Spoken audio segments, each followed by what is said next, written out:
سب سے پہلے رمضان کریم کے اندر اللہ رب العالمین نے جتنی بھی توفیق دی ہے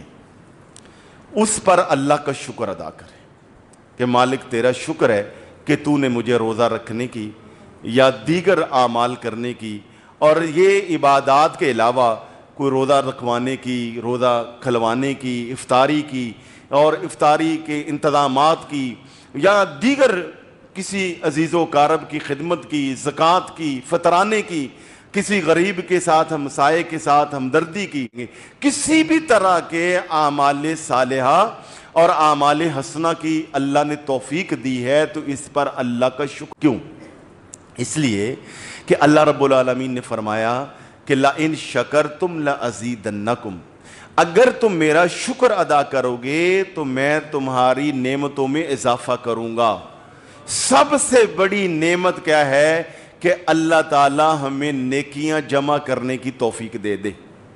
ہم مال ملنے پر، اولاد پر، کاروبار پر شکر ادا کرتے ہیں، یہ بھی اچھی بات، اللہ کی نعمتیں ہیں، مگر سب سے بڑی نعمت کیا ہے؟ یہ بات آج ذہن میں بٹھا لیں، سب سے بڑی نعمت اس بندے کے لیے اس دنیا میں یہ ہے کہ اللہ اس کو نیکیوں کا موقع دے دے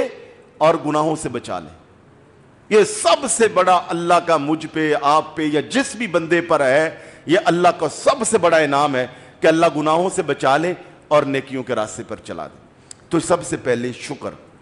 اور دوسرا رمضان شریف کے اس فیض کو تسلسل میں لانے کے لیے دوسرا جو کام ہے وہ ہے محاسبہ نفس، اپنی اکاؤنٹیبلٹی، اپنا احتساب، اپنا محاسبہ کر لیا کہ کیا کھویا کیا پایا۔ بھئی میرے فلاں عزیز نے، فلاں دوست نے، فلاں نے اتنے قرآن پاک ختم کر لیے، فلاں نے اتنا کچھ کر لیا، فلاں نے اتنے روزے رکھ لیے، اس نے ساری تراویحیں پڑھ لی، یا لوگوں نے کتنا فائدہ اٹھایا اور میں کہاں پر کھڑا ہوں۔ سب سے پہلے اگر تو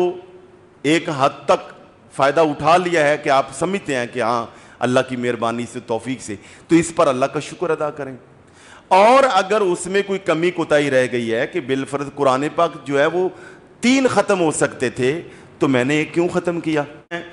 اگر ایک بھی نہیں ختم کیا تو کیوں نہیں ختم کیا۔ اچھا یہاں قرآن رمضان شریف کے اندر صبح سحری تو میں نے کی ہے، میں اٹھا بھی ہوں تہجد کے ٹائم میں نے کیوں نہیں تہجد پڑھی؟ اور بڑا آسان تھا کہ میں اوابین کے نوافل پڑھ لیتا، میں اشراق کے نوافل پڑھ لیتا، بڑا آسان تھا اس کے اندر فلاں چیزیں۔ تو رمضان شریف کے اندر کہ میں وہ کس حد تک اپنے آپ کو کر پایا ہوں، اور اگر اس پہ کیا ہے تو اب اس کو جاری، یعنی محاسبہ اپنا کیا جائے۔ اگر کوئی کمی کوتاہی رہ گئی ہے، وہ کمی کوتاہی، ان میں سے بہت ساری کمیاں ایسی ہیں جنہیں ہم اب بھی پورا کر سکتے ہیں۔ اب اگلا رمضان کس نے پانا کس نے نہیں پانا یہ تو اللہ کو پتہ ہے۔ مثلا قرآن کریم نہیں ختم کر پائے تو اگر یہ احساس پیدا ہو جائے تو شوال میں بھی ختم کر سکتے ہیں۔ اگر ہم بالفرض تہجد جو ہے وہ پورے طریقے سے نہیں پڑھ سکے تو اب پڑھ سکتے ہیں، اور اگر پڑھنا شروع کی تھی تو کیا رمضان شریف کے ساتھ، بھئی رمضان شریف کے ساتھ صرف دن کا روزہ جو ہے وہ مختص ہے، باقی ساری چیزیں مختص نہیں ہیں، وہ تو اس میں عادت ڈالنی تھی اور وہ پوری زندگی پہ اس کو لے کے آنا تھا۔ اگر تہجد شروع کی ہے تو اس